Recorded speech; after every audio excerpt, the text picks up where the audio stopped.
Hi guys, I'm Lori Vitale.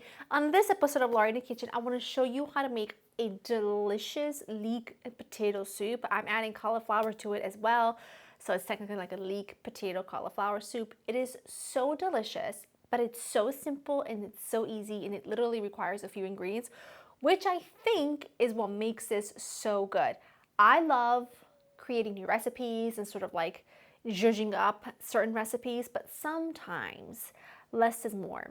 And this is one of those recipes that, a little bit of TLC and a little bit of extra attention to a few things just make this whole thing so much better without using additional ingredients, which I'll explain in just a minute. So let's go through what we'll need right now, which is butter, olive oil, potatoes. I've got russet potato here, and I've got a couple of Yukon Golds. You don't have to. I really do love all russets. It's my go-to potato. And I've got some cauliflower. This is a head of cauliflower. Truth be told, this is 3/4 of a head because I save a quarter so that I can chop it up really fine and slice up some garlic and I get it really crispy to top my soup with, which I know is extra, but it's worth it. And some leeks. I wanted to leave the leeks whole because I wanted to explain to you that when you buy leeks, this is what they look like. And you have to be very, very careful with leeks because they are extremely sandy. So even though they're an allium, so sort of like in the onion family, you have to treat them a little differently when it comes to prepping them because I don't know if you can see between each layer, there's a lot of sand. So what I want you to do and what I'm going to do, it's a job best done by the sink. So what I'm going to do is I'm going to take my leeks to the sink. I'm going to peel the outer layers, and then I'm going to just chop them up really fine into thin coins, thin rings, and place them in a bowl filled with water. And I'm going to use my hands to kind of move them around a little bit so that the sort of layers kind of break up and the sand can come, sort of fall to the bottom of the bowl. And you want to do that once or twice and change the water a couple times just to make sure there's no more water in the bottom of your bowl. I know it's a pain, but it's a job that's absolutely necessary. And like I said, I don't even like to do it here at my workstation. I like to do it at the sink because the sand, if it touches my, butcher block or whatever, I have to clean everything off to make sure it doesn't get anywhere. So I'm going to take my leeks to the sink. I'm going to rinse them. I'm going to do the whole thing. Okay, so my leeks are nice and clean. I've got my, I'd say about medium-ish size Dutch oven. And I'm just adding a little bit of butter and a little bit of olive oil. Could you just do a teeny tiny bit of olive oil and just throw everything into a pot? Yeah. Would it taste the same? No. Because one of the things that makes food go from like meh to like really, really good is just taking a few extra minutes to really treat something properly. Like I want to really caramelize my leeks because it's going to add depth of flavor. It's going to add sweetness. It's going to add, depth. Instead of it just being like meh, it's going to have richness and it's going to have such a delicious, rich flavor by just caramelizing the leeks.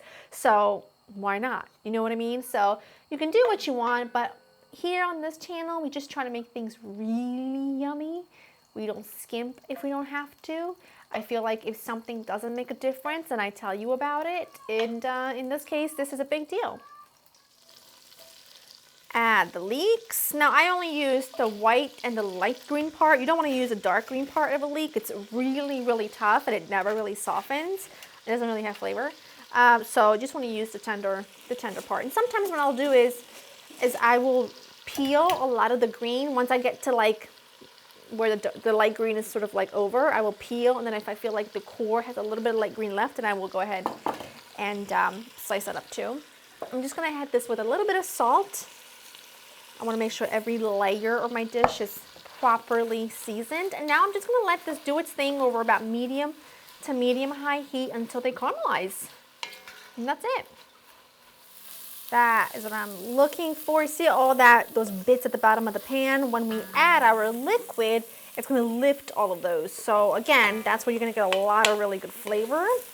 And now I'm adding the cauliflower. I just like to make sure that it's coated. Ah, we lost a piece. It's okay. It's okay. It's fine. And the potatoes. Stir really well. And then you're just going to add your liquid of choice. I like to use my bouillon chicken powder and water, like I would, you know, chicken stock basically. You can use chicken stock, you can use veggie stock, you could use just water if you wanted to. You just want enough to cover your veggies. Let me go ahead and add that in. You just want enough to cover your veggies. And now all you're gonna do, all I'm gonna do, is bring this to a boil. I will reduce the heat down, partially cover it, and let it simmer for like an hour. I want everything to be really soft and beautiful. And when it's there, we move on to the next step. All right, my soup looks phenomenal. It's been simmering for a while. I'm also on to apron numero due because I am messy sometimes, but it's fine. In the skillet, remember earlier I told you I reserved a quarter of a head of cauliflower. I took the little florets, just sort of cut them in small pieces.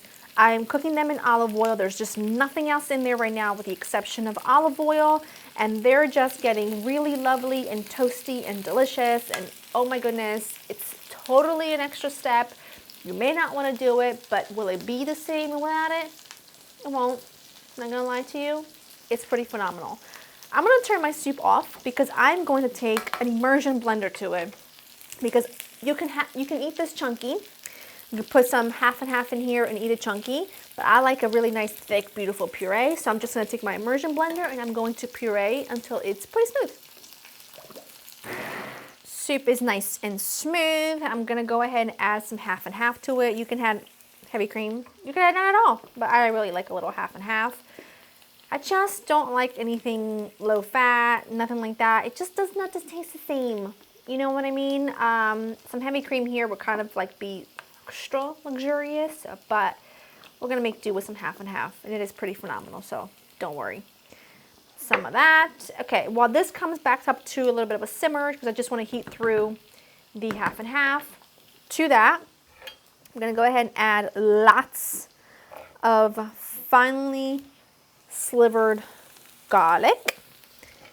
And then I'm going to hit this with some salt, because I have not seasoned that yet. So good. So good. I'm just going to let that go for a few minutes. I want the garlic to be toasty. This is looking good. I pretty much have everything ready. I'm just waiting for that to get golden brown and crispy, the garlic to really get some color, and then we serve. But this looks great. I've tasted it for seasoning. I added some salt. Oh, you know what I do have to do? But I'm going to turn this off now. Un po' di pepe. Black pepper. Love black pepper. And I love it, love it, love it. And anything creamy, anything like that, it's my favorite. You could also use white pepper, but white pepper is a little bit milder in flavor. So I really like the sharpness of black pepper, freshly ground, of course. All right, I'm just gonna wait for this to get nice and crispy, and then I'm gonna serve. Last thing I'm gonna do is hit it with some fresh parsley, some thyme. See, it's all the same ingredients that we were, that we used. I mean, listen, it's worth it, okay? It is worth it. Turning this off. That I could eat by itself. And I have, when I made this about a week ago. And we had it for lunch for a couple days, and it was so phenomenal. Gonna pour, ladle. Got a chunk of potato there. I didn't puree as well as I could have, but you know what? It's fine. It's fine. No one's judging. You know why nobody's judging? Because I'm the only one here. Look at that. You know that's going to be fantastic. Aspett. Simple and easy does not mean boring. It's got to be absolutely phenomenal, or I don't want it.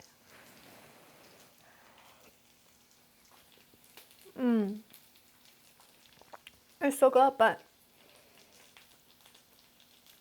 I could have waited a few minutes because that is hot. You know, life is too short to not enjoy every eating opportunity. So if you're gonna make something super simple, make it special. Make sure you make it exactly how you want it. Make sure you enjoy it, because honestly, I mean, eating is like the biggest reward that we have at the end of the day, unless that's just me. You're gonna love it. Go to laurainthekitchen.com. I hope you enjoy spending time with me, and I will see you in the next one. Bye-bye.